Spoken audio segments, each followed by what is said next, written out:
Is subjective feel or technical properties of a string, which one is more important? This video was spurred on by a comment that I received. He says, interesting, Toro Toro, which you rated highly, has higher dynamic stiffness than O-Toro. Maybe they react differently at different string tensions. I think it also depends on the racket string pairing, and a lot of it down is to subjective feeling. I love this comment, and that was the catalyst for this video because I think it's a really interesting topic. So when you go to TW University and you see the stiffness rating of a string, you might think it's stiff, and it is stiff because its technical properties say it's stiff. But does it always feel stiff? And that's the question I want to cover. And I have an analogy that I want to compare it to first before we come back to strings. And it has to do with motorcycle racing, or more specifically dirt bike racing and motocross racing. So when you're building an engine for a motocross or a dirt bike, the engine builder can build a 65 horsepower monster that has seemingly incredibly useful power characteristics, where the power rolls on at the low end really nicely, in the middle of the power band, and also nice and smooth but powerful, and then it crescendos at the maximum horsepower of 65 horsepower. On this chart, this dyno chart, this power band or this dyno chart could look incredibly powerful and perfect. But what ends up happening is you stick a human being onto the seat of this motorcycle, and now they have to turn laps around the track. And with motorcycle racing, it's really quite simple.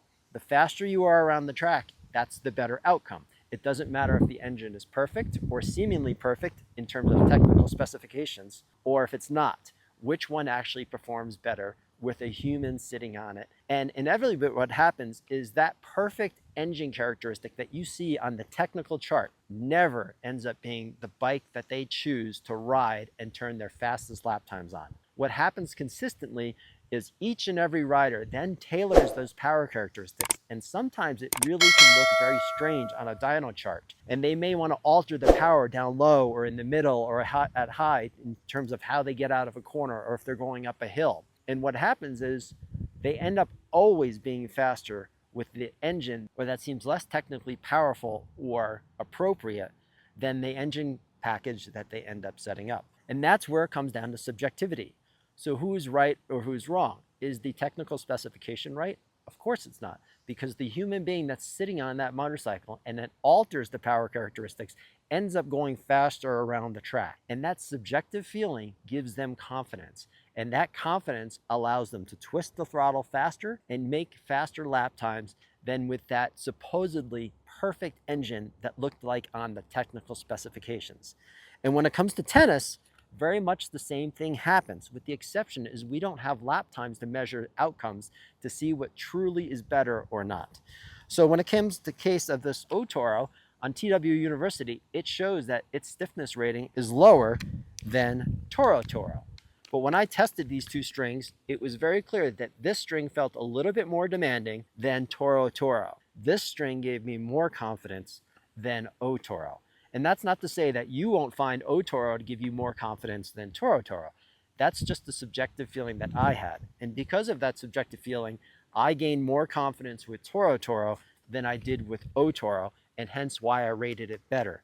Again, you might not come out with the same conclusion that I did, but what I'm pointing out is the importance of confidence and feeling in a string. Now, sadly in tennis, we can't measure lap times, or we can't measure outcomes as easily as they can in motorsports. But ultimately, what you feel that gives you more confidence, allows you to play better, is the better choice. So technical properties are something that you should reference and that may play a part in your overall decision making. But at the end of the day, ultimately, the outcomes of feel and confidence outweigh any technical properties you might read about on TW University.